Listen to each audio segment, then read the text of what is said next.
It's not like I'm reading it to myself in my head. You don't hear them. No, it's just their words on paper. See, that is fucking mind-boggling.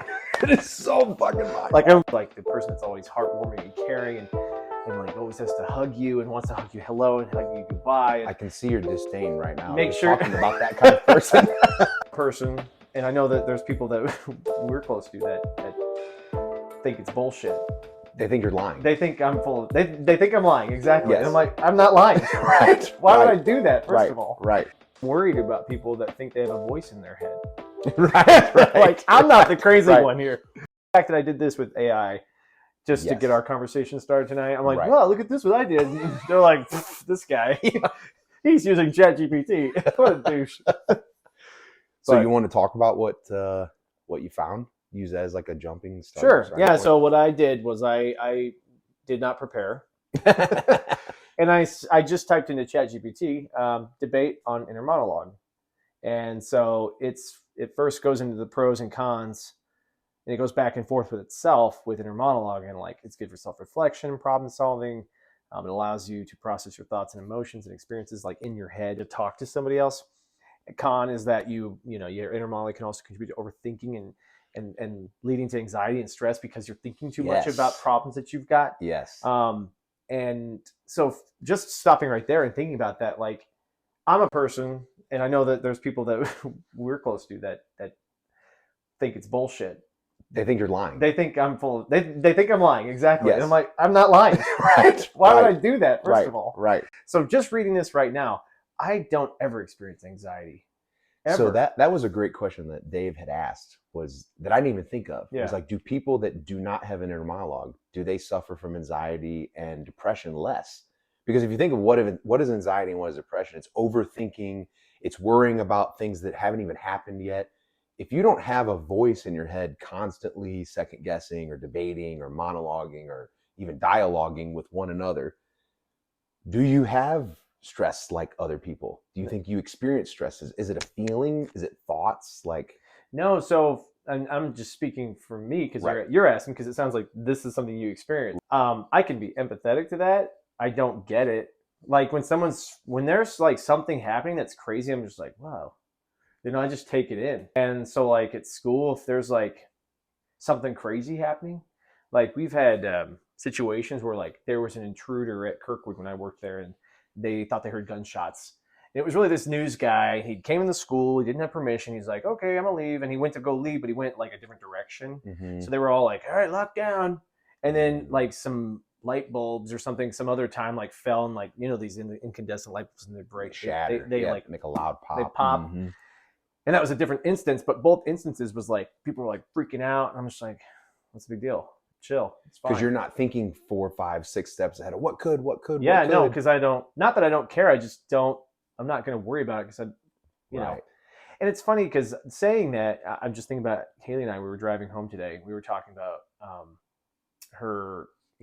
One of her family members' boyfriends was saying, well, we're going to get nuked and all this stuff's going to happen and blah, blah, blah, just because of the way that the political environment is. And she's like, why does he even bother worrying about this? You can't control that. So like she has an inner monologue. Yep. And she understands that is global. She can't control it. So why let it ruin your day or let it bother you? So I'm like Google Earth zoomed in to street level. Like I'm like my everyday moments I'm not perturbed by them at all. And you don't reflect on past things either. No, not really. You're living in the moment Yeah. at all. And that was a question that I had when I was talking to Carl, because he doesn't have an inner monologue either, was, do you think, because my whole thing is like, we both had teaching classes going to school. Yeah. No one talked about this. Like, is this a new experience that people didn't even know that our brains work this differently? Because to me, it's like, this is like a building blocks of how you think. Well, I mean, I took a personalities class in the gifted, I got a master's degree in teaching with an emphasis in gifted. Mm-hmm. And one of the things that we focus on was personalities and how knowing other people's personalities helps you understand your own, but also helps you understand how to interact with those people. Right. Because if you're talking to somebody who's an extrovert, you're not going to win that conversation if they're constantly over talking you and vice versa. So Yes. you have to learn to pivot and listen, even if you're an extrovert too. So you have to understand to be, sympathetic to what you're dealing with. What I'm wondering is, do either of these, people who have inner monologues, people who don't have inner monologues, are you more, uh, is it possible that you could be one way or another, introvert, extrovert, like a go with the flow kind of guy? I would say someone without an inner monologue would probably be more of like a go with the flow. If something happens that was against the plan, you didn't plan for it, it wouldn't affect you very much. Where someone I would think with an inner monologue who's constantly thinking and thinking of what possibilities could happen, they seem like a planning type of person. Yeah, I think it depends though, because whenever and Haley would agree with this, like I'm normally like that. My mom would go back in time, she'd say, "Oh yeah, he was just the nicest kid. He never complained, he never cried or anything like that." And I generally am like that, but like if I walk up to a line, I'm like, "Fuck this! I'm not waiting in this line." Yeah. But I don't see that as it's just like me saying, "This isn't worth my time. I'm gonna move on to something else." Right. But people that have inner monologue, they're like, uh, "How can you do this? Oh. You drove all the way here." I'm like, "It doesn't matter." Who cares? Or I would even think, oh man, this line's an hour. Shit, took me 2 hours to get here. I'm saying all this in my head. And I'm doing the math problem of like, well, if I stay in the line, it's probably another hour. But if I just don't do it, like, what was the point of coming out here? So I'll actually debate and almost weigh the options. Like, there's a lady up there, the law weights, the scales, and I'm like, okay, should I stay or shouldn't I? So when you have a decision like that, Mine's instant, man. right? There's no back and forth. No, I don't. I'm like, nah, this isn't worth it. Right. You know. So that's why I think like a lot of people are like, there's no way they don't do that, because I think so many people stress over decision making, and to them it's impossible to make a decision unless you weigh the options like very meticulously. I mean I do much instantaneous. Right. I don't. I'll sometimes not do something because I'm sitting there letting other people worry about the situation, or I'm watching people and what they're doing, but I'm not like engaging with like, wonder why they're not leaving. Like I don't give a shit. I'm just there. And the longer I'm standing there wasting my time I know is time I could be doing something else. And that's one point that you talked about when you talked about the overthinking. Yeah. I can totally see that, because I will freeze up in a way that it's like, oh, I'll talk to someone and they'll say something to me and I'll think, oh no, I probably hurt their feelings. And then I'll start thinking, well, what can I say now to figure out if I hurt their feelings? Should I back off? Should I continue to be, abrasive like I am? Should I not? Like, I'm constantly thinking. No, I don't think that at all. I will leave a party. I will leave a party and ask Nikki, hey, was I being weird whenever I said this, this, and this? And she'll be like, what? What are you talking about? I'm like, no, like I think that I felt like they were upset. Do you think they were upset? But you don't have any of that kind of reflection. Sometimes I do, because I feel like I'm supposed to. Oh. Like if I've gotten the impression that I've been a dick, like people are genuinely upset, because normally I am. But like, but sometimes I'm abnormally, obtuse or whatever. Yeah. And so I'll go out of my way to try and be. But it's not your nature. No, I'm like literally like not. I don't care. Right. But I'll be like, so do you think I was? But it's not.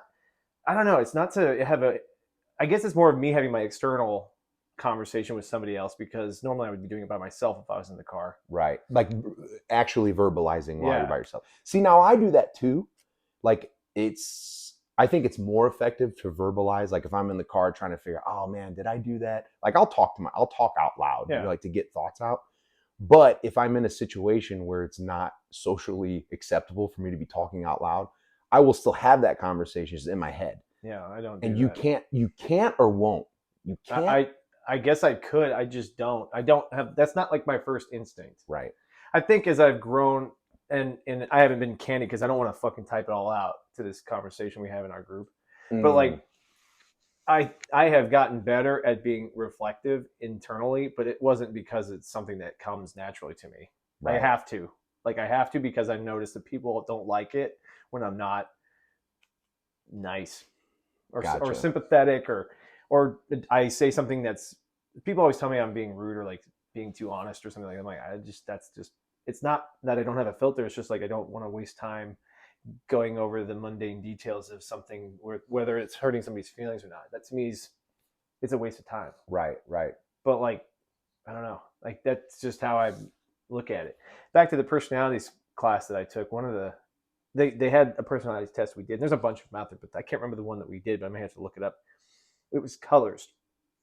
So you take this test and there's 4 personalities to choose from. Mhm. You got like your red one, which is like your leader guy, kind of like Carl. You see, Mhm. Carl's like, he's a leader. He organizes the party. People show up. Right. I do it. No one's going to show up because I'm not really going to care if they do. So like, he is like, people are like, man, this guy, he's got passion. He'll talk about it. He like gets people to do stuff. Right. So like, he's got like the red going on and like the blue. He like really cares that you're there, and he like thanks you for coming. It's really awesome. Right. And so like, he's got a primary and a secondary personality. Now you can have an intermingling of all 4 in this test, but his primarily and secondary is like red and blue. And blue is like the person that's always heartwarming and caring and like always has to hug you and wants to hug you hello and hug you goodbye. And I can see your disdain right now. Make just sure- talking about that kind of person. make sure you're having a good time. Right. Can I get you something else? Right. And you're just like, ew. not necessarily. Or maybe I'm getting the colors confused. You know, maybe it's not red, maybe it's yellow. The concept is Right. the same. So, and then Right. there's like the extrovert who's like always got to have the attention. Who's always Right. got people looking at him. Think of Brett. And That's who's a good really, example. he's really fun and great. Right. And he's also, his secondary, I would say, is blue. He really cares about people, but his percentage of orange or yellow, red or whatever that color is, it's way more than what Carl's is, more of a balance. And his is like, dude, he's extreme. And then whenever you hurt his feelings, all of a sudden he's like, ugh, Right. you bring him down. And then there's green, which is like analytical, logical, really wants the facts and the data, and that's it. They don't care about You're more stuff. green if I were to guess. So in the class, I was Yeah. the only green. Oh, okay. There was like 30 people in this class. I was the only green in the room. My secondary was blue. Okay, so facts and then caring. Yeah. Yeah. Which they're not usually. It's a square, so like you're usually going the opposite. That's usually. I don't like the extroverts. Normally, like my personality shouldn't, or like Right. the leaders that are like go, let's get it. Don't necessarily mesh well with the lovey-dovey. Like, let's make sure everyone's included, because leaders don't care if everyone's included as long as they get the task done. So there's these different elements of that I think are part of this inner monologue conversation, because I don't care, but I know I should. Well, you and I have talked about that before, as far as like, a lot of people would look at you as an extrovert, but I actually think you're an introvert, but your logical mind realizes how important it is to be an extrovert in certain situations. So you will take yourself out of your natural realm and say, okay, this logically makes sense for me to be extroverted at this moment. So it's almost like that it hacks your true personality to what you need to be at that moment. I'd say that's accurate. Like, for example, when you are doing work, do you listen to music? I mostly listen to podcasts. But you listen to something. Yes, yeah. I will do it in silence. I can brew at the brewery and work all day long in complete silence, and that's it. Right. I can drive to the lake 2.5 hours and not say a word and not listen to anything, and I'm okay with that. So, and I think it goes into this because, and like when I used to do homework, I would have to listen to music, but not music with lyrics in it. I have to listen to something classical or some instrumental. Or I would download like the strings quartet that does like real music, like rock music, but they do it in a classical way. But Haley does too. She does that as well. So she has like these, I don't even know what they're called. They're like that. They'll either, and she has to sleep at night with a fan on and stuff like that. Oh, okay. I'm not like that. Yeah, I'm not. That's like a different conversation, but I do that because I'm drowning out. Like if I'm doing homework or I'm working and I have to read and pay attention to something, I have to battle. So it's almost like 2 parts. I have to battle the conversations that are trying to happen in my head that are not on this subject. So I distract that part with music or a podcast so that I can, the brain that I'm supposed to be paying attention to something, I can do that, but I have to distract. Because if I'm just reading something, I'll go 4 paragraphs and I'll be in a story in my head thinking of something else, and I'll realize I don't remember anything I just read because I'm doing something else in my head. Wasn't one of the things that people that are in our friend group said was that when they're reading, they read to themselves in their head. Not doing that? So I am.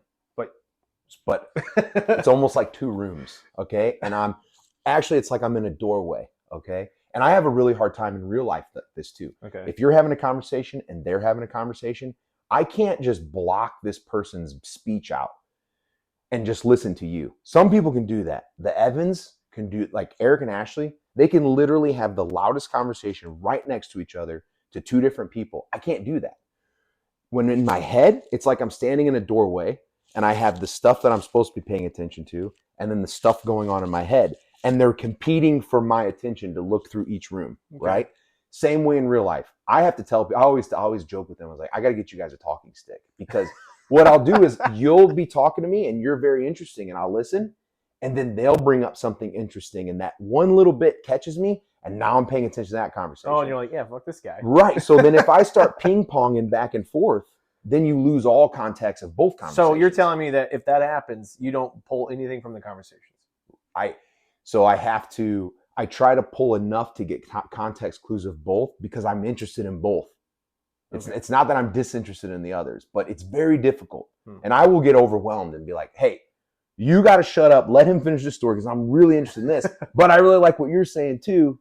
And another thing too is I'll notice, like, a lot when people get interrupted, I always am going like, hey, finish that thought, because I'm still thinking in my head about what oh man, that was a really cool thing what he was saying. And a lot of people, when they get interrupted, they shut down. But I'm always like, hey, what was that thing you were saying? Because I'm still thinking about it. Like, I'm talking through my head. Oh, that was interesting. Oh, I wonder if he thought this. And I want them to keep talking. So it's very difficult for me to silence the one part that's trying to have conversations and focus on the part that's trying to pay attention. And I don't know if that's like ADD or what that is, but you don't have that. You can sit, be focused on one thing. That's one pinpointed thing. Focus on this. I have nothing ongoing up here. Yesterday's problems, the future's problems, not talking anything out. Just I'm reading to myself, but you can't read internally. No, I mean, I read the words, but it's not like I'm reading it to myself in my head. You don't hear them. No, it's just they're words on paper. See, that is fucking mind-boggling. It is so fucking mind-boggling. Like I'm looking at this screen here, and I see it, and I'm reading it in my head, but like until I get to the end and sit there and ponder what those words together meant, I don't know what it's saying. Reading sucks. Carl had said the exact same thing. Yeah. He does not like to read. It's very taxing. It takes a lot of oomph to be able to do it and to comprehend. Yeah. To where with me, I think some people are getting confused about this. So like, I know that Brent was like, they're fucking lying.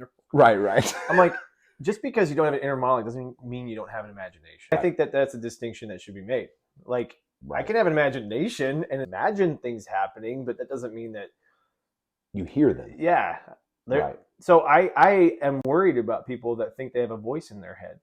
Right. Like, I'm not the crazy one here. Well, do you know how this originally came up? I mean, this was years ago, but how this originally came up was Carl and Devin were watching that show You. Have you seen that show You on Netflix? I started to watch it, but But you know the concept. He's a crazy guy who, the first episode, he gets in the chick's shower. Well, in that show, it's almost 90% his internal monologue. Yeah. He's talking things out, his actions, but he never talks. It's just, you just hear his brain. Well, they were talking about it, and Carl's like, oh yeah, he's crazy that he has a voice in his head. And then Devin said, wait, you don't have that? And he goes, no, you do. And he thought, this bitch is crazy. I'm married to a fucking psychopath. There. So they called us. Why do you think that? Why do I? Well, this is why. I'm saying, why did he think that in the moment? Well, because they're watching a fucking show about a serial killer. This is where I think this is why this is so interesting to me, is that obviously they're married. They know each other very well. Yeah. They get along very well. They communicate very well. Yeah. But their way of thinking, the actual building blocks of how you organize your thoughts, are so alien that you can't even comprehend how. It's like, it'd be like this. It'd be like, we're on a cake show and they said, you guys have to make a 3-tier wedding cake. You have to use salmon and you have to use beef. And both of us build the exact same cake. You know what I mean? It'd be like, we're building a reality where you and I both understand, but our building blocks are so fucking different. And to me, that's like weird. It's like crazy. Well, but to get back to their story, is that they called us and they're like, hey, do you guys have a voice in your head? And I was like, yeah. And then Carl's like, oh, I'm the odd man out in this. Like, he thought she was crazy. But that's what I mean. Like, it's so foreign that it seems crazy. Yeah. Well, I think it's being verbalized now. We're talking about it. And this is something I think, and I've mentioned this to everybody. I think that I'm not fascinated by it. I don't care. And Carl, I think, echoed the same sentiment. Is that so? Yeah. Like, but people that have it, are thinking more about it because that's what they do. Exactly. And it makes me wonder. And I think you tiptoed into that a little bit ago. Was like, and thank you, ChatGPT, for helping us out with that. Is like, are you feeling anxious because of the fact that I'm not sitting here pondering over stuff? I know you're stressing about it, thinking of ways to have conversations about it, and I'm like, on to the next thing. Right. And it's not so much a stressing as like it's fascinating, completely fascinating. And I wonder what could you use that, like with education. If you know that there's a kid who doesn't have an inner monologue, would you be able to teach them differently than you would someone with an inner monologue? Like by understanding and knowing the differences, could you, facilitate that person better, knowing that they're different? Does Mason? Mason does have an inner monologue. Right. Okay. Yeah. He knows what you mean when you say that. Yes. Yeah. Yeah. Yeah. Because whenever we all talked about it, it's like, oh, well, do you have one? Do you have? And like, he is like me to where he'll, let me ask you this. Do you ever, I know I'm going all over the place. It's like, it's just that's so why we need a list. Right. Right. Okay. Say that you're sitting there. Do you ever see the people that are like this, like staring off into the distance? And you're like, hey, yeah, you good? Do you ever do that? Do I stare off into space? Yeah, like, are you daydreaming? Do you ever like? No, I actually, Haley asked me this. She asked me. She was doing her makeup one day, and I was sitting there next to her, and she said, "What are you thinking about?" Nothing. What do you mean? You're just sitting there and nothing is happening? And I was like, "Well, I'm tracing the stuff in the room with my mind." I was like drawing, like with a pencil, yeah. I was with like your head, drawing all the shapes in the room with my mind. I was just sitting there in silence, doing nothing. I mean, that to me is nothing. There's no production happening at all there, other than just me trying to remember what the room looks like. I've always done that. That's very interesting, because when I'm staring off into space, it's a conversation. When you're staring off into space, it's very visual. It's very. I'm trying to take it in because I need to remember it. Where's stuff located? So when someone's like, I know I put this here, I'm like, oh, I don't remember that. And that's probably true. It was never there to begin with. So like when she moves, she's really great at cleaning and organizing, but she loves to move stuff that I know where it's at. Yes. So when I go to look for it, and I think it's and this is probably a different tangent, but like, men will be like, I know I put this here. I did. And it's because in my mind, I placed it there and I know exactly where it was because I drew it out in my mind. Yep. And maybe for you, it's like, all right, remember, Mike, you totally went and you wouldn't put it there. Yeah. You put it there. You did. Yeah. Like that's happening in your brain. My Right. mind's like, it was there. Like, I'm not having to convince myself it was there. And so whenever someone's like, no, I don't think so. I'm like, yeah, I do. See, I have that, but with conversation. People will say, that person didn't say that. And I go, oh, no. They said exactly this. And I will repeat it. I used to joke when I was a kid. People say I have a photographic memory. Mm-hmm. I used to say I have a phonographic memory. But it was just... So you can hear the sound. You remember the sounds. Oh, I mean, if I can hear the conversation in my head, I can play it back as if it's record, stop, play. So when people will say, oh, no, he didn't say that, he said this. I go, oh, no. This is exactly what he said. And this is the cadence he said it in. Like, can you hear character voices in your head? Like if I said, what does Tweety Bird sound like? Can you hear him in your head? Or Sylvester or Bugs Bunny? Kind of. Not really. But it's difficult. But it's memory. I can mimic things very well, but I have to hear it at the moment. Gotcha. It's very challenging. And if I repeat myself a bunch, I could probably remember how to do it, just like me tracing my rooms. You're fine-tuning it in real time. And then I'm very good at mimicking it. I'm decent. I'm not a pro or anything. But I thought about being a voice actor in high school. Oh, interesting. Because I enjoyed it. But people always think I'm making fun of them, but I just like mimicking. It's the same way. There is actually, I think it's not, I don't know if it's a phenomenon, but it's like people, when they're engaging with others in their own language, but those people have accents, that all of a sudden you start taking on their accent. Yeah, I do that. I can't remember what it's called, but for some people it's easier than others. I do that. It's like instant when I'm hanging out with people. But I think it's an assimilation thing that kind of goes back to the personalities thing that you were talking about. It's like, it's probably, my mind's like, dude, this is what they sound like. So if you want to get close to them faster, you're mirroring them in a way. Yeah. to make a better connection. Yeah. Right. So this is strictly with relation to inner monologue, and I don't care about community really. Yeah. Like I have to really get buy-in before I care. Like I need to be convinced that it's worth it. But I'm not sitting there debating that in my head. Like part of me is like, it doesn't necessarily mean just because you have an inner monologue that that's the way it goes. Yeah. And I think personality traits too could be pulling you away from or towards certain things, because it's not just, inner monologue. It could be just don't give a shit about people. That's fair. That's true. I picked a weird profession. or the perfect one. Or the perfect one. Yeah. I mean, that is possibly what our education system needs, is people that don't care, to push people further to be successful. Yeah. Don't get caught up in the emotions of it. Yeah. Like, I don't care that you're not doing well. Step it up, kid. Yeah. Okay. Yeah. I can see that. Yeah. Not that I don't care. I do care. There's something that people with non-inner monologues bring to the table. There's people with inner monologues bring to the table. Same with a household. There's things that women bring to the table, and there's things that men bring to the table. That's why it's so interesting to me, because I'm trying to find that link of like, what can you do naturally and very well that someone who has inner monologue can't, and then vice versa. Like, can you put yourself in my shoes? Aside from this, could you see any pros of like, wow, it would be nice to be able to have an inner monologue because of X?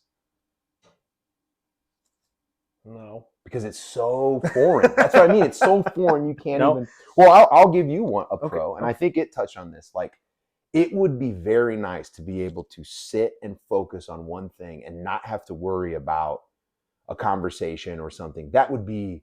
I see that as a huge pro, to be able to sit in silence and do something and put all of my effort into that one thing. That would be a huge pro for me. Huge. Do you find that you start lots of projects and don't finish them? Because I don't see that. Yeah, I don't think I do that, but it is a struggle. It is a struggle. Like, it's like you have a lot of things that you do. And I'm like, man, that's so cool. Why didn't I think of that? But it's just because you're like constantly like questioning your surroundings. Right. Like, you should just do this, or that cooler idea. Remember the AC cooler? Yeah. By the way, Costco sells a cooler. It's an AC. Yeah, exactly. Told you.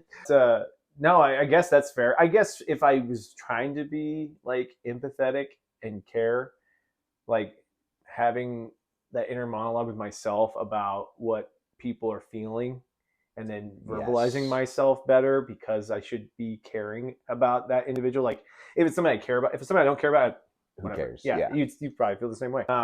But I don't do that really at all. Even if I know the person's upset, I'll still be blunt with them. Yeah. But it's not, I don't know. Like, maybe I'm an asshole. I probably am just an asshole. But like, I don't think you're an asshole. Yeah. I think it goes back to that you're very logical, and there's nothing good about sugarcoating in most instances. 99% of the time, being upfront and being honest is probably the best policy. So you've just made that a point to be like, this is all fluff. Why are we doing this? Like, this doesn't make any sense. Well, and I was thinking about that today too, because I was like, well, maybe that's something I should work on. But then I was like, you know what? I usually am like willing to hear somebody's perspective after I've given mine, so they know at least where I stand. And it's like, okay, well, convince me that I'm wrong. I go to professional developments where I'm like, God, another one. And everybody's thinking. I cannot hold back my visual. I try really hard to hold back my visual, like, I don't want to be here. I know everyone else is thinking the same thing, but I'm usually like very standoffish initially. It takes a lot of like effort on the presenter's part and my group's part to convince me that this is worth my time, because I'm being forced to be there. And I could see not having an inner monologue would be harder to put a mask on, because I'm just trying to put myself in that process where I would be like, I've gotten very good at that. It's like you sit there and you go, oh man, and then you think, oh God, they're gonna know that I don't want to be here. Let's at least pretend that I do want to be here. And I'll smile. Like, I'm thinking internally, don't try to make people uncomfortable. Try to present yourself in a way. So if you're not able to converse with yourself that way, maybe it is harder to have a filter to just be like, fuck this shit. Well, I think I come off as standoffish in meetings. I think it takes a moment for me to warm up to it, and then when I do, people are like, oh, this guy's actually cool. We talked about a lot of inner monologue, and there's a couple of perspectives on. You just mentioned aphasia earlier. Yeah. You want to tell me what that is? So it would be like if you close your eyes Yeah. and said, picture yourself on a beach. Yeah. So do that exercise. Close your eyes and picture yourself on a beach. I'm not gonna close my eyes. Okay. Picture yourself on a beach. Okay. I mean, can you see it? Do you see the water? Do you see the sand? Do you see the chair? I saw a black and white like drawing Interesting. of a beach. Right. But it's not like VR. You're not sitting on a beach. No, it was. I mean, as you're doing more and talking about it, I'm thinking about it more. Right. But like, I'm not. I'm like, Okay, imagine a car. okay. What do you see? I saw a headlight. Wow. So you probably have. So there's different stages. So I think it goes up to 5. Okay, 5 hold on. is Think of a fish. okay. I'm picturing an aquarium. I'm picturing my uncle's house that I grew up in. I'm picturing the big, 80-gallon aquarium with fish inside of it. I'm picturing the food. The on first top thing of you the thought thing. of, the first thing, Yes, all that. an aquarium. When you say fish, I picture looking at an. Okay. Because anytime I see a fish, I'm looking at an aquarium. I just thought of a drawing like a simple one. Yeah, I'm there. When you say picture a fish, I'm there. I'm standing in front of. And I can get to that point, but it's not my immediate like thought. Exactly. You know? Exactly. Yeah. So there's a connection. That's one connection that they've made, is that people without inner monologue sometimes have like a higher level of this how do they pronounce it?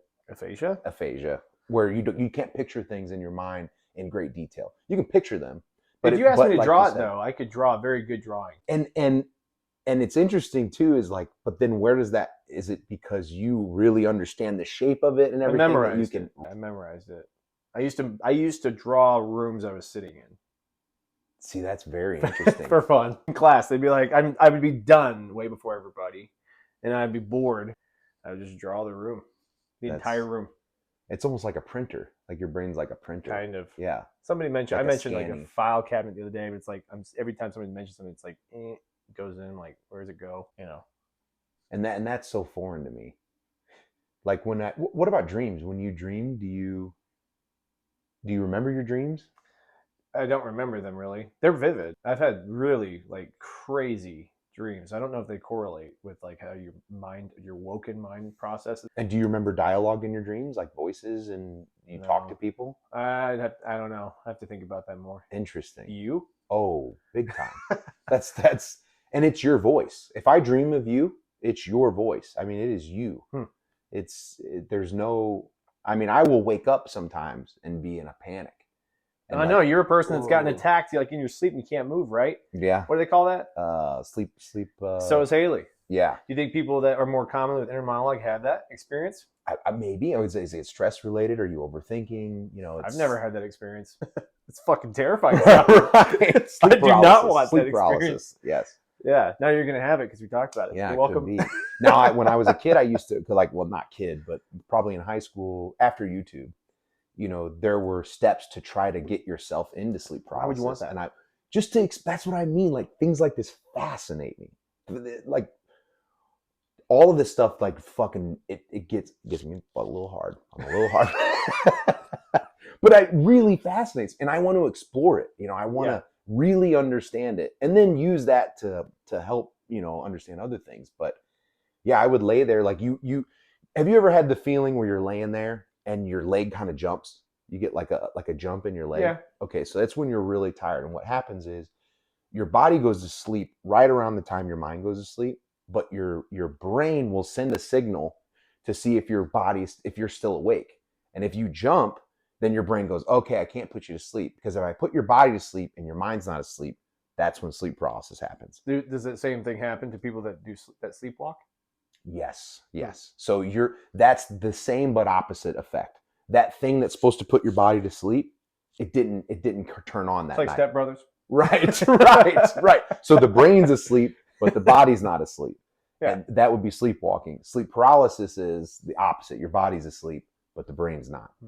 And but yeah, it's interesting. So and it's like things like that. Like, do people that don't have it? Because I know Carl and I have talked about dreams. He doesn't remember dreams at all, and if he does, it's very hazy. I'd have to knowingly wake up myself, or once I woke up, reach over, grab a pen and paper, or like start recording myself. This is what I just experienced, and that's the only way I would be able to I would know that I had a dream. I would not be able to tell you a single thing. I thought that was normal. Yeah, I would say I mean, I probably 50-50, I would say. You can that recall it. Oh, Like for a while there, I was like, man, I need to start writing these down. These are some fucking great movie I or used book to. ideas. I used to. Like, I actually have a couple on like a dream blog that I was doing, and they're like horror stories. Yeah. They're like little short horror stories. But yeah, I mean, there's dreams that I remember to this day, like, that I've had in the past. Where have you ever had recurring dreams? No. So that's interesting too. No. But again, that we're in such other areas, you don't even know if that's connected. You know Yeah, what I mean, It they could may not be. So, I do think personality is definitely linked. yeah. But I say that, and then I was mentioning how Carl's like a leader, but he's also like loving. And I said I'm more of the green type, where I'm like more analytical and logical, but I'm also that's my secondary one. Actually, I would say that most people in our group are secondary is like blue. Yeah. You don't hang out with that many people for that long without having some kind of connection. Or whatever. So you're like gang members. I guess they still love each other. I don't know. Yeah, I think so. It's so strange how gangs like they always have like these orgies too, these gay orgies. Are you trying to talk me into something? Yeah. You wore the wrong color. Yeah. Get out of here. Also, there's like challenges in verbal reasoning and self-reflection. I probably do struggle with reflection a little bit. Like I don't feel like I should have to reflect on my thoughts, but you do. Well, it goes to the thing. Like when I leave a party, I mean, every time I leave a party, I ask Nikki, "Hey, when I did this, was it weird? Was it too much? Was it not enough?" You don't have anything like that. Like in that respect of self-reflection. I think that the only time I have that is when I'm inebriated. Like when I've been drinking too much, and I like regret. You maybe have regret or something. But then like I don't know if that's the same. Because like that's me wondering if it may be that I'm fighting with my self, like you did the wrong thing, dude. I don't know. But even in that conversation, what you just said, you said the wrong thing, dude. You don't hear that voice in your head. No, I just said it. But if I'm not here, you would say it out loud. I would say it out loud. See, that is... Well, so okay, and this is something we haven't talked about. So I had a tiff the other day, and I was like, I thought I was right. Mm-hmm. So I was sitting there talking it out, my opinion, my perspective about the situation, and I was as I was talking about the situation, I was changing my argument based on what I thought the other person might say to what my point was. Yeah. I wasn't saying, "Oh, you should have done this." Well, no, you should have done that instead. No, but you did this. Like I didn't have like a back and forth. It was like saying what I thought should have been said. And then I was like, well, no, if I said that, the likelihood of this happening would have occurred. So I should say this instead. So you don't even you play their part, but you don't verbalize their part. No. That's interesting. No, so I would verbalize their part. I know. That's what I'm saying. So like I just have the one-way conversation, and I think about the reaction that would occur if I said X. And then like, all right, here's all the different options that may be said. And I say them all, and I'm like, no, these are all stupid. Okay, that's probably the most logical one. Gotcha. I don't know if that makes sense. Gotcha. Well, it's almost like you're like a stream, and you fill the path of the best resistance. You're saying when I do that? Well, like when you're saying, I could have said this, this, and this. There's 5 different ones, and you like quickly scan it, and you're like, this is the right one, and you just fill that gap. Fill that gap. I say each reaction, what I would say in each situation as I'm talking to myself. Oh. And then I pick the one that's like, those are all stupid. I wouldn't go that way. I'd go this way. So you're externally verbalizing each one. Yeah. Oh, that's interesting. As I'm talking about it now, it sounds fucking crazy. No. But yeah, mine's yeah, I'm getting the fuck out of it. Mine's very conversational. But you do it in your head. Okay. But if I'm alone, like if I'm in the shower and I'm alone, I will talk out loud. But I say that is like, like if you're listening to the radio really quiet, it's way cooler to listen to it loud with the bass on. That's how I think of it. Like if I'm sitting here and there's a bunch of people here, I could still have the same conversation that I would be having in the shower. I just don't do it out loud because obviously it wouldn't be socially acceptable for me to sit here and argue with myself. No, in that instance, I'm sitting there not. If I'm not talking, I'm not. There's nothing. I'm listening to people's conversations. I'm like, Yeah, if it doesn't pique you, you just If I'm you're not even involved with it, invested. I'm kind of zoning out. I'm trying to be, you know, But when you zone out, nothing. no. Wow, dude, it sounds It's so peaceful. I gotta be honest, it sounds so when someone's like, peaceful. "Don't you worry about what's going to happen?" No. And sometimes I think about like what steps I need to take to make sure something doesn't occur. But like that's Mm. like a process in my mind. Like it just has to. These things have to occur in the sequence. Like a conversation. It's not a conversation.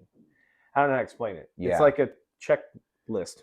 we're doing the exact same thing. It's just mine's conversational and yours isn't. The leap is I don't know how you do it without being conversational. I get how you do it, Right. and I Because you do it on a daily basis. right. We do We're it. talking right now. Yeah. And so, like, to me, I think that's why I'm not intrigued by the conversation. I mean, I'm enjoying it. I'm not like, it's not a topic of conversation, but I get why you are fascinated by it. And I get why people like Haley are like, what? Yeah. You don't do that? Right. I'm like, no. But yeah. Like here's an example where you were saying like you go Like through a that show process. You would not be very interesting. Yeah, It's just the because you're dude just walking around in silence, right. killing people. Right. Like, you're like, what the fuck? How many nature shows have you watched that it's just the nature? Zero. Morgan Freeman or somebody. Yeah. But it's how many people out there go outside and enjoy nature without saying a word? Are they the same people that would enjoy a show? I don't necessarily like nature shows because of the voice, I like them because of the visuals and the sounds, but like I don't care if someone's describing what the bird is doing. I used to really struggle with like a dog. I used to think, well, dogs must have language because how else would he be like, oh, I think I'm gonna go get a drink?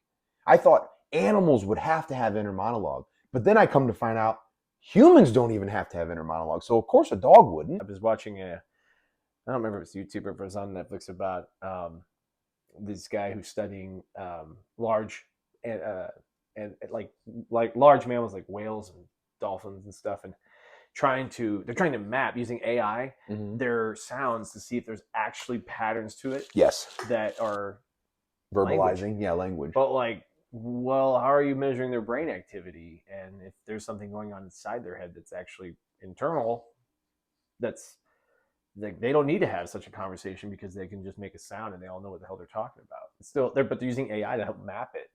It's like who knows? In like 5 years, we might be able to put on a helmet and be like, "I'm going to talk to my Talk dog to today." whales, yeah. I want to hear. I want to hear why he's humping the basketball pillow every damn day. Tell him no. Does it anyway. Stop shitting on the carpet. You fucking idiot. But like, are they internalizing things like humans do? I don't know. Yeah, very strange. Well, we don't even do it the same, so who knows? Yeah. how So they if do like, it. let's say you're the researcher looking it up and you're focusing on how you think, you probably should ask some other people. What about difficulty articulating thoughts and understanding complex emotions? I think I probably struggle with that a little bit. Yeah, I could see that. I can't tell you why I'm doing something, but I can be like, it's because I'm really simplistic in my explanation because I don't feel like it's. I think part of me is I don't feel like it's necessary to explain it. Yeah. Like it's up here, decided. If you go into a room, are you one of those people that can look at somebody and go, "Oh, there's something going on. He's upset." I will notice it, but I don't care. I don't know. That's not maybe. That might be personality. Yeah, that's maybe not. I don't know. If I walk in and I see something going on, I will literally just stand there and wait for them to acknowledge me. I found that that's what happens usually if there's something going on because I want to be helpful. But again, it may be personality. But it's conflicting personality because part of me is like, dude, who cares? Right. But the other part of me is like, come on, help them out. They need your logic. There's a problem to solve. Yeah. Maybe that's the way you're attacking it. Maybe you can be helpful in this regard, but you're not because the other party is quite clearly not interested. Yeah, not interested in how it turns out. Almost like fanning the flame sometimes just for fun. So just in that part, I used to think I was a sociopath. Yeah. Because I thought I can't connect with people like on a level that they are able to articulate themselves. I think it's just because I just don't care. Does that mean you're a sociopath? Does it? I don't know. I used to think that. I don't know. I used to think that because I didn't have any emotion. I have emotion. It's just whether or not I choose to use it on a specific situation or a person. That's right. A different scenario. Like it takes a lot of energy from other people's part to convince me that I should have a certain type of emotion about a situation. Like if you were upset about something and like I'd be like, what are they upset about? I mean, it depends on the situation, obviously, but like if somebody just died and I knew them too, I would obviously be very quick to understand your pain. But like on movies and stuff, like I'm like, what are they crying for? So like, you don't get emotional in a movie? It depends. I think those are deeper connections to other conversations that can be had. But I think that a lot of times, like Haley's, this annoys her a lot. She sometimes tells me jokes, and I'm like, what? I don't get it. And she'll explain to me, and I'll kind of laugh. I'll give her the pity laugh. It's not funny if she has to explain it. Yeah. So like, but that happens all the time. Interesting. Yeah. So like, maybe it's the way I grew up too. Like, like we both enjoy dirty humor, but like more complex jokes sometimes go over my head because I can't visualize the scenario. Yeah. You know? No, I think that's probably connected. I'm listening to his words, and I'm like, why is this funny? No. So what about when you read a book, which you've already said is pretty taxing? You get to the full sentence, you have an idea of what that sentence means. You're not vocalizing it in your head. Are you picturing things like if the guy's like, I'm walking into a bar and I met a girl? Are you visualizing that as you're reading? There is some, but it's kind of like your question about visualize the beach. You see it as a picture almost. It's not like it's not, and at first, unless there's lots of description, it's not a very good picture. Gotcha. So I can see why some people that do this inner monologue find books very intriguing, and I love them because they are like what I said. To tell me about a fish, and you're like, oh, my fucking uncle's house where we went fishing all the time. I'm like, what the, but you came up with this huge idea of what it was. I just don't do that. I mean, I do. So I think Brent and all of them saying that we're liars. They're not wrong. I am kind of lying, I guess, because I see something, but it's nowhere near what you described when you said, and I said, tell me when you see a fish. It was quite different. Like my initial thought, and as you explained, I was like, okay, I kind of see that. Like, but I was having you were painting that picture for me. It's the same reason why I prefer movies over books, because I can sit there and watch visuals and take it in versus having to create them for myself. It's so annoying that she has the subtitles on. Oh yeah. Why is that a thing? First of all, did you not hear? And secondly, like she reads them and paint. I think she's doing a better job in her head of painting what that picture should be like, rather than what she's seeing on the screen. I'm making assumptions. So what about music? Can you get music stuck in your head? Can you hear music in your head? I can repeat it. But if sitting here now, if you could think of your favorite song, can you hear the lyrics? Can you hear? No. So people ask me my favorite song. It's really challenging me to come up with that. It's usually like which song I've been listening the most. I don't necessarily know if it's my favorite song. It's just the one that's been repeated more often. But I mean, just to say happy birthday. If I said sing happy birthday, could you sing it in your head and be in tune and do you I'd have hear to do it out loud. So you can't do it inside. But I can do a very good job of mimicking, or trying to mimic. Well, and it's funny you say that, because the way that I've been picturing this is that I almost picture people without an inner monologue like an improv group. We're just saying, go up there and do a scene at a grocery store, and you guys are just going with it and on the spot. Yeah. So where the way I think of inner monologue, I think of us as go write a story, go write a skit about people at a grocery store, and we go in the writer's room. What do you think about this? Do you think that we should do that? Take that out. Don't do that.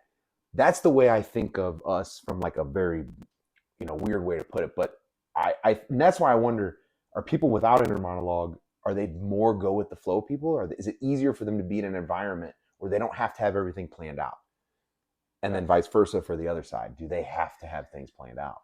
I don't know, because I like things planned out, but I don't care if I'm in a moment where I don't have an idea of what's going on. I'll just do it. I'll be looking for an exit strategy. I don't normally put myself in a situation where I have to do that, but like if I am in a situation where I have to be like, I want to get the hell out of here, I will. It's like a lot of people say I do like the Irish goodbye. I do. Just leave. I just leave because I'm like, I'm out. Yeah. But like, I don't think about how anybody's going to be, where did Michael go? It doesn't even cross my mind, Or like, oh, I can't believe Michael left. Oh, he didn't have a good time. Like, that's not my thought at all. I'm like, I'm going home. It's to where if I would just leave like that, I would be having those conversations in my head. Oh, I bet so-and-so is mad. I didn't say goodbye to everybody. Yep. Now, she would argue that that's not the case. Whenever I'm at the brewery, I have to say goodbye to everybody. It's me just doing business. I do say goodbye to everybody there because it's like I'm intentionally doing it as part of my routine to get to know staff and customers and stuff. But that's not normal for me.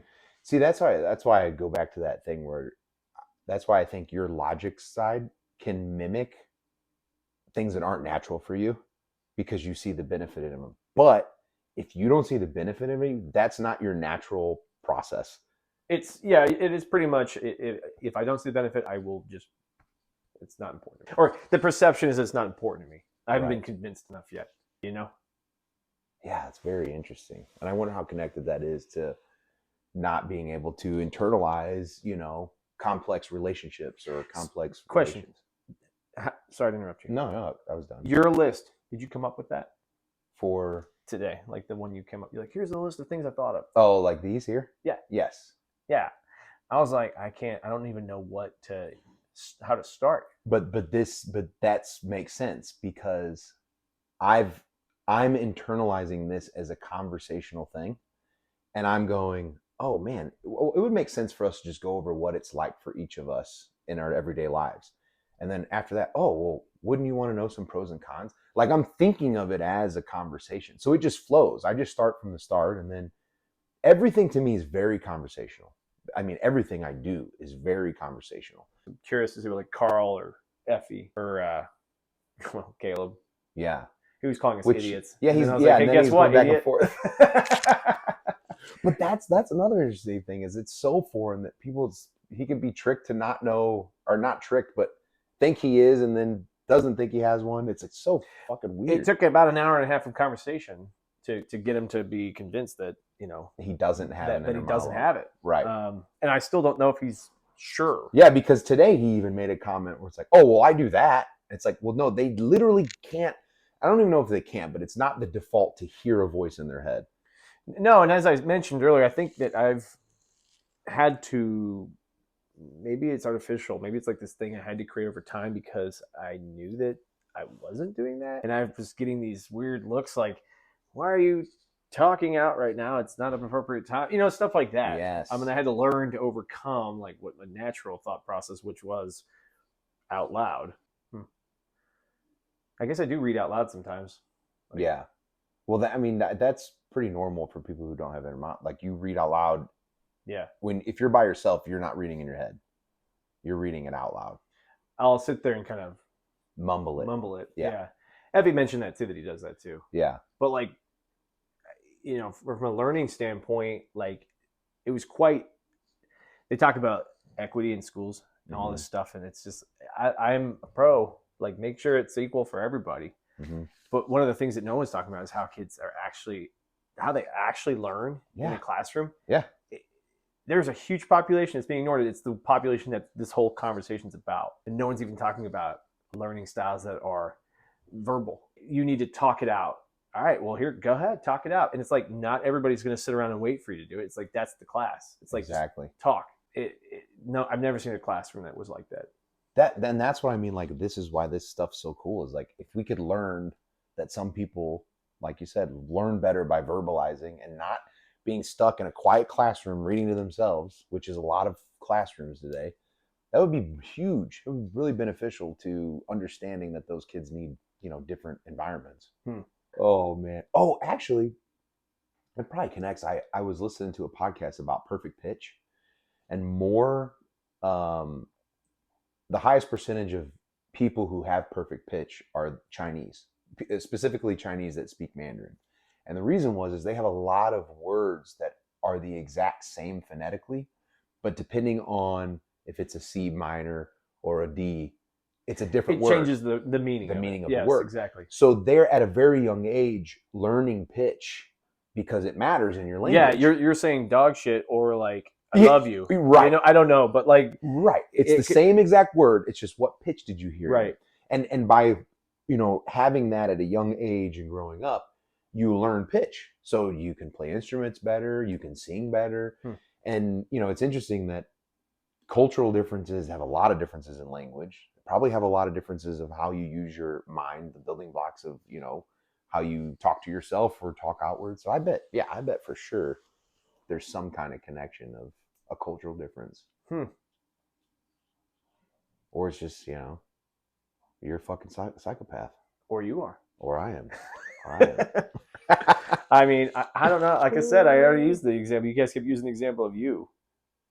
But that show's about a psychopath. A killer who's describing everything he wants to do. Well, what about that? Like, because there's obviously been movies before that have monologue going on during the movie, right? I mean, before that show, there's obviously been. When you've seen that in a movie, you just thought, oh, this is movie land? Like, people... Or did you think, oh, some people must do this? I considered the person talking a narrator, but not... I didn't never make the connection that that's that person talking to themselves in their head. Interesting. Because why would I do that? Right. And that was You're like, dude, that's normal. Yeah, that's what I'm like. Oh, he's talking to himself. That's, at my everyday. And I did not think he wasn't talking to himself. I didn't make the connection that he's actually having that conversation in his mind. Like, that would never cross my mind because I've never done that. And to me, the external talking and internal talking are they're the exact same. It's just the volume's down. Like, I could start a sentence and then continue. I could finish it in my head or put the middle in my head. I could start a sentence right now and look at you and continue. But that middle part, I just said it in my head. I just turned the volume off. You know what I mean? Like, to me, it's the same part of the brain as talking. I just turn the volume off and I say it. And I hear it in my cadence. I hear it in my voice. So my mind was thinking of what you could have said in the blank. But how did you hear it? Just as like a list of words. And you saw them? Saw it. Wow. Visually. See, that is so so like crazy. Your face turned into a drop down menu. Oh my gosh. Yeah, you're like a yeah. But Man. the funny thing is I hate reading. Carl said it's taxing too. No, but I'm saying, like, the fact that I was able to visualize words that could potentially went in the space of your voice. It doesn't make sense. I hate reading. But it was visual. So I don't know. Yeah, it is. It's weird that that's visual and that's perfectly fine with me, but then you ask me to describe a fucking house and I see a drawing of a house. It is very weird, not weird, but it is very interesting that when I say picture something, it's very 2D to you. Like, you keep saying a picture. No, do you mean a physical like picture? A pencil drawing or like a marker? Right. Maybe that'd be better. A whiteboard with a marker. Okay, what if I say this? Imagine your dream house. Okay. In the dream area. Okay. What do you see? I'm conflicted because I don't know if I have a dream area. Okay. A castle. Okay. That's it. Okay. So are you picturing? No, I just remembered when we went to a castle. Okay, but are you picturing that castle? Like how it looked and... Well, yeah, because it was a memory. Okay, so you can picture memories. Yeah. And put yourself exactly where you were and see the same kind of things. I'm not recreating it. I'm literally looking at a view that I had when I was there.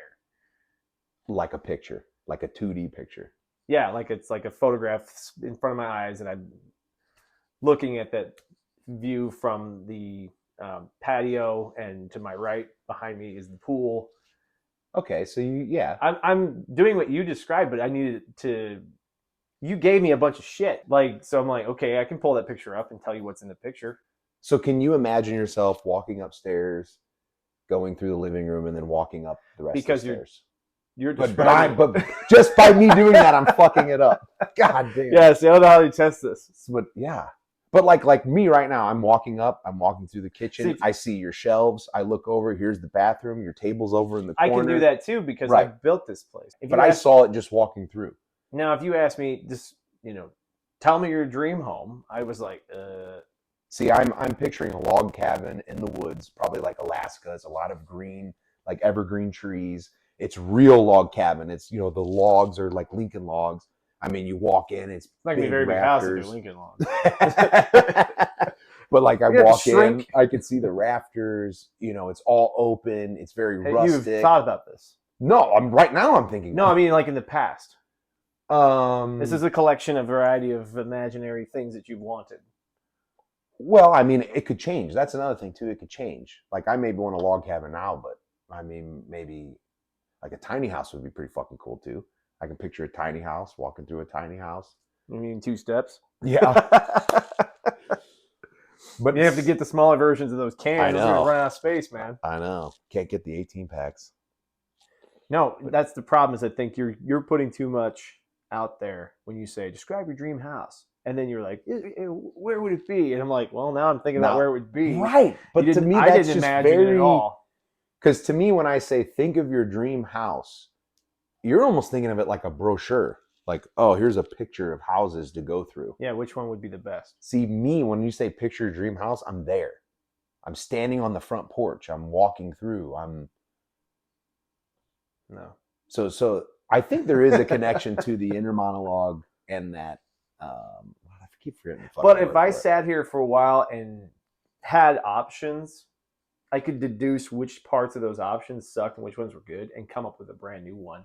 But I would need that crutch of either a description from a person or like examples. And then I could come up with my own. But I would need a bunch of building blocks to work with. But so if I was an art class and I said paint a picture, like, oh, what of what? Gotcha. Of what do you want, like specifically? So there is a portion of that because you did mention saying like, well, they think we don't have imagination. There is a bit of that in there where you do need some kind of structure to be able to imagine off of that. Here, yeah, I can't come up with something from scratch, but like Right. if I was to say, I'm going to build a table, I can't come up with a table from scratch. I'm going to look at a bunch of tables and then be like, all right, which one's easiest? Yeah. Or like which one looks like I could handle that? Yeah. But if I said, here's a bunch of wood, do something with it. Yeah. Like, I would probably go through my head of different things I've ever seen that had that style of stuff and come up with like an example of that. But I think that's normal. Like if you ask me to paint like a picture like this dude is not creative. I mean, it's kind of cool. Yeah. He mixed two things. He mixed Rick and Morty and he mixed Batman and Joker. and the Joker. So like it is kind of creative, yeah. but he stole two different other people's creativity. He didn't come up with that from scratch, other than made it look kind of. I'm dogging on him, but it's still that's me. I could do that. I feel like I could do that if I like cared. She says she has photographic memory. I don't have photographic memory. I can't remember your license plate. She could. Interesting. Yeah, but I can't do that. But if you said, "Here's a bunch of examples," I could come up with something after that. Take bits and pieces, make Yeah. it your own. Yeah. And it work. But I don't discuss it with myself. Interesting. I'm like boop boop boop boop boop. Like a doop, computer. There, it's done. It's like a computer. Kind of. But I'm like not sitting there going, I don't know if I should do that one. That might not work. Maybe we should do this instead. See, that's me. I would build it all and then be like, fuck, that doesn't work. That doesn't work. That doesn't work. And then I would have to build another one. Right. But I would learn from the mistakes of the first one. And I think somebody in our group was asking, well, what do you do when you're learning stuff? I'm like, well, I just do it. Yeah. And then after the fact, I'm like, that was stupid. Yeah. And I pivot and do it again and do it again and do it again until I get it right. Like brewing. I didn't give up. I just kept doing it and doing it and doing it. And that's why some people I think are successful in certain hobbies or industries, because they don't stop despite failure. I think that would be another pro too, because I think if you have an inner monologue, at least for me, and you even say like, oh, you start a lot of projects, but you don't really, nothing ever comes of them. Well, I didn't mean like that. Because, Just like, no. Well, I mean, I see that. I perceive that. I start a lot of projects, but once I've done it, it's like, okay, that's done. Like, good enough. Next thing. Right. But I think a lot of that is I have a very then some people have a very positive inner voice. I have a very negative inner voice. You're not good enough. You're a piece of shit. No one's. You're never going to be enough. That's why I can't smoke. Huh. I can't smoke marijuana because it's just constant inner negative voice. Of they're looking at you. Everybody knows you're a piece of shit. No wonder your father left you. Like these are the fucking. These are the inner voices. So where if you don't have that, and you have a goal. I want to make a good beer. Yeah. You make a shitty beer. My inner voice would be like, told you, you piece of shit. You can't do this.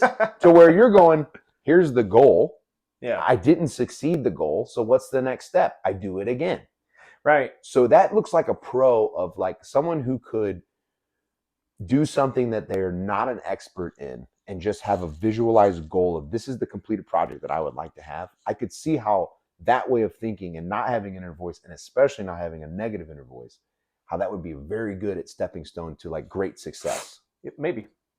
or it's like I never find the perfect end. Like Constantly.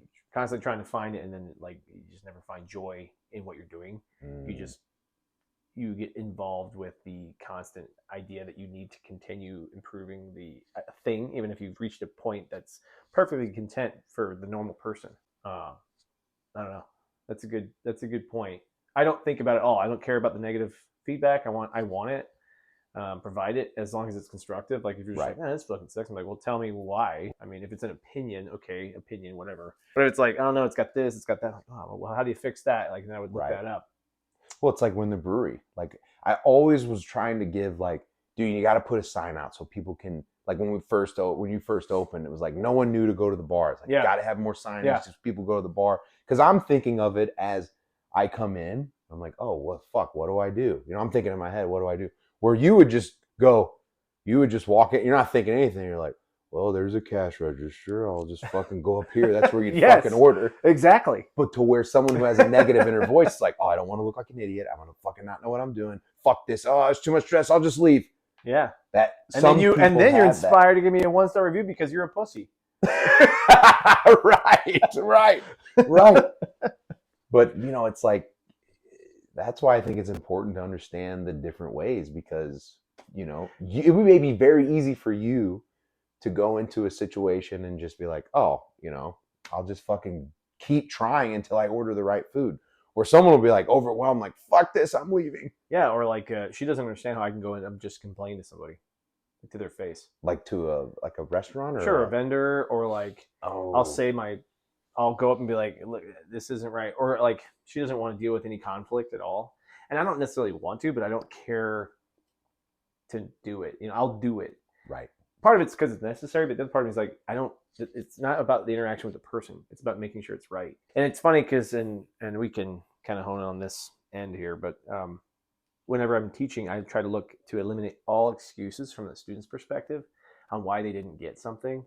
So maybe I should look at that from the perspective of the business too. It's like, how can I eliminate any chance that there's somebody that doesn't understand Yes. the business model or what we're doing or how we're trying to do it? It's like there's always like this constant like catching up of like, oh well, they didn't get that the menu said order at bar on both sides in huge blue font. And they're looking at the whole menu, but they didn't see that. Right. Or like that nobody's talking to them, but everybody else has food and drinks, and somehow they got skipped. Right. You know, it's like look around. Right. You know, but like Right. to me, it's like okay, so then we should have put a neon sign somewhere that said "Order here," real big and flashing, for those people that are insecure. Exactly. Fucking pussies. I'm kidding. Is there anything that I know we talked about a lot of we went a couple different tangents. We focused on like education, which it's just natural because I'm in education. We didn't even talk Right. about your world in business. We talked about my business and the interactions we have with my customers a little bit, but like in general, I feel like we hit most of the topics. Is there anything that you thought on your piece of paper? No, I think we touched everything. I mean, I wanted to know like if there's a difference between planning and going with the flow. We kind of touched on that. We touched on personalities. Like I want to know if there was introverts and extroverts, but we kind of talked on personalities. Oh, that was one question. Would I don't think I know the answer, but would you change it? Would you want to have an inner monologue? I don't think it's necessary. Yeah. Yeah. I actually just talking to you, I see the benefits of not having one. And like I could definitely see the pros of not having one. And I see a lot of the cons of having one, especially because there's a spectrum of inner voices. Somebody probably has inner voices like you're the best. You're gonna fucking do it. You're gonna fucking make it. Like that one? Fuck, I'll take that one for a couple of weeks. A coach, like a nonstop life coach in your head. Have you ever seen that Stutz? It was a documentary on Netflix about he's a psychiatrist. No. But he basically, you wouldn't get any of it because it's all about the inner voice really and that fighting the demons inside of you and using a more positive, side of you to shut those down and using the bad side to fix things. But well, there's a book called The Happiness Hypothesis. And is that it's similar? Changing your mindset about situations so that way you're not seeing the negative, but you're seeing the positive, that even though you experience something negative, that you grew from it, and that is a positive, like regardless of what it is.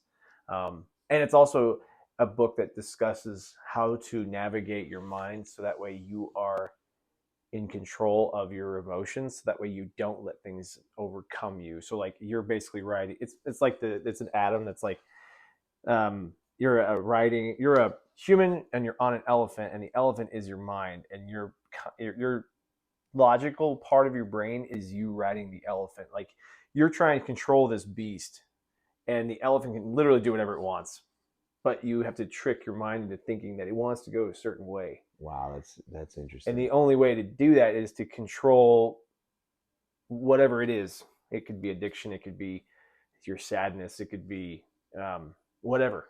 But how do you make sure that your path that you're on isn't overcome by this giant beast of whatever it is that you're struggling with? Yeah, that's very interesting because when Mason was young, he had a real hard time with like behavior, and it just seemed I would explain to him even as a young kid. I was like, dude, it's a process to learn your emotions.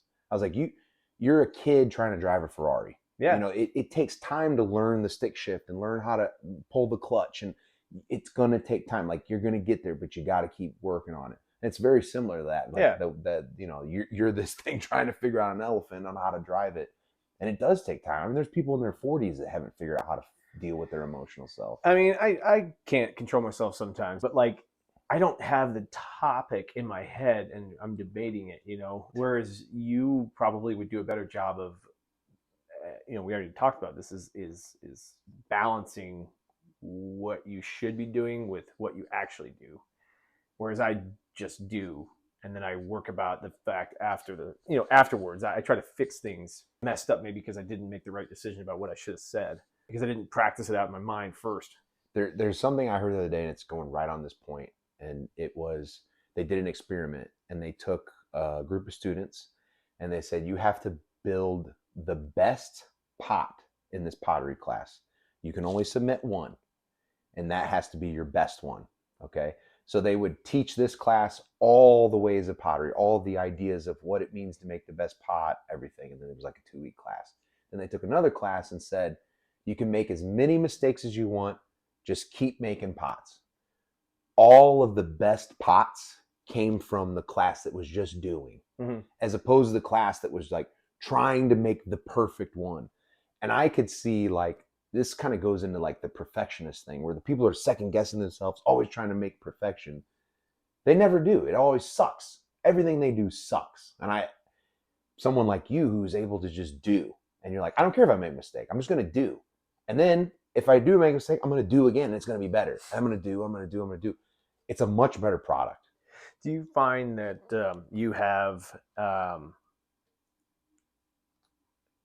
OCD? Yes. I know I have OCD. So I do too. Oh, okay. So I don't know how that connects, but there's got to be something there. Right. Because in my mind, my logic behind just doing and trying to do it as perfectly as I can every single time is part of that. But I don't think about it. I just do it. Because you're not counting the faults. No, it's going to be about what ends up happening. Right. The goal is to fix it. So it's a journey that every step is like a goal towards the perfection of whatever it is I'm trying to focus on. It could be, you walked into our house. Both Haley and I have like undiagnosed OCD, obviously. He's got a spot, and she went through and reorganized everything this last week because we were both on vacation. So it's great. Now I got to go find everything again. I love it though. So just to be clear. Liar. Caleb's right. You're a liar. Or no, it was Brent. It was Brent. But like, if you think that about yourself, but you have an inner monologue, I just don't understand how that could possibly be. Like, do you have a hard time starting something? Yes. Yeah, I have a very difficult time starting. So you'd be like, we should do this. Exhibit A. I will look at all of the reasons not to do it. Okay. And I will build up a case, like a court case. Okay. And that side always wins because it is very easy for me to harp on the negative than it is the positive. Okay. So obviously, if you're looking for the negative, you're going to find more evidence. And that lawyer always wins. I think of when I start or even do anything, it's like, no one's going to like it. It's a waste of time. It's foolish. All the negative things. It always wins. It always wins because I'm looking for it, and that's something I've really tried to change. Is if I could just focus on more of the positive. Have you ever things. done something just without thinking about it? No, never. That's pretty much everything I do. Yeah, I'll just do it. That's one thing I think is probably we're trying to find one thing that what this means, and I think that's probably one. I think people that have an inner monologue probably really debate things before they do it, and I would say people without an inner monologue probably are more likely to do and then learn from what they've done as opposed to try to figure out a way to do it the right way to start, but then never start. And then never start. And that's where I would say, like where I'm saying I see the pros of that. Yeah. I know from scientific research of that study, this is a better product to just do. Yeah. Is a better product. But there has to be some, because I'm a big believer in there's a balance. Like there's something that people like me do that balance out, you got to have somebody in the corner that's like, hey, did you think of this? Oh, okay. Yeah. I'm still going to do what I was going to do, but I'll think about that. You know what I mean? Like, I think it works together some way, once you get larger in a societal way, Oh, sure. I mean, there's reason why boardrooms and, school boards are supposed to have a variety of thoughts and ideas and perspectives because you're going to get that type of interaction where you're like, I didn't think of that. Right. I would never have imagined a house like that. Right. Right. Because mine's a piece of paper. Well, and you got to give me some examples first. What kind of house do you want? Okay, that's the one you want. All right, I'm going to say that's what I want because I want you to just be I want to be agreeable so I can get this dumb conversation over with. Right. That's probably, yeah. Yeah. Yeah, we feed off each other in some way. Maybe. It's like a yin and yang thing. Yeah. Well, I think everything's that way. I think, like the left and right, that's what scares me about the left is that a lot of people that I talk to or hear, they have this idea that the right is evil and needs to be eradicated. There's a very much stronger feeling on the left that the right is just wrong and needs to be eradicated. To where I think there's... You think that? Oh, I think more so the left would agree to eradicate those that think like the right, because I think the left, and they have some evidence to back this up, but I think they do feel morally superior. And I think sometimes when you feel morally superior, you're willing to do what needs to be done. The ends justify the means because I am right and I am, whole. To where I think, to me, like progressive is the engine, conservatives are the brakes. And you need both to drive a good car. If you're all brakes, you're never going to move. And if you're all engine, you're going to fucking go off a cliff. I think they work together in a way that we don't give enough appreciation to. I think the left doesn't appreciate the right, and I think the right doesn't appreciate the left. But if I were to pick one that would be like, yeah, let's just fucking kill them all, I think it would be the left would say that about the right. That's a good segue to the next podcast. The next conversation. We'll be here till 10. Right. But I appreciate you letting me talk to you. Yeah. And, I'm glad I got to pick your fucking weird psychopath brain. Yeah. I'm the one thinking to myself all the time. Yeah, I know. It must be nice to just be fucking nothing up there. Yep. Lucky son of a bitch. Nothing but darkness. Can you picture titties? Of course. Can you jack off to imagination? You're not going to put this in there. No, I won't. This is just a real question. Can you jack off to imagination? Like you can picture something? Oh. Dude. No, J-Lo's right. Fuck it. She's right here.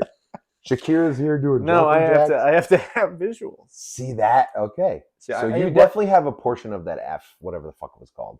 Aphantasia or whatever the fuck it's called. Again, my boobs look like coasters with 2 pennies sitting on them. Oh my God. I mean, I see them. I can see them in 3 dimensions. If I think really hard, and as you're doing this, I'm like, okay, yeah. Getting a job. But no, keep going, Michael. Oh my God. No, I mean, I think that it does. I do need that like visual.